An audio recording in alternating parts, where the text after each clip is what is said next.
Ya Erhamer Rahimin, Ya Erhamer Rahimin, Ya Erhamer Rahimin. Dualarımızı kabul eyle ya Rabbi. Hatalarımızı affeyle ya Rabbi.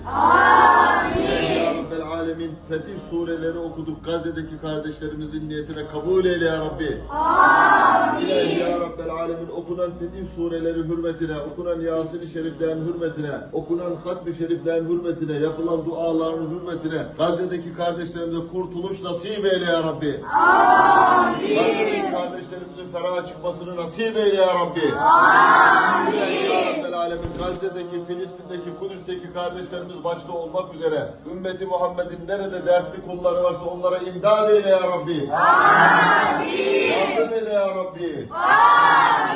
Ya Rabbel Alemin. Dualar ediyoruz, sana yalvarıyoruz, yakarıyoruz ya Rabbi. Duası kabul olan kullarının hürmetine Gazze'deki kardeşlerimize tez vakitte kurtuluş nasip eyle ya Rabbi.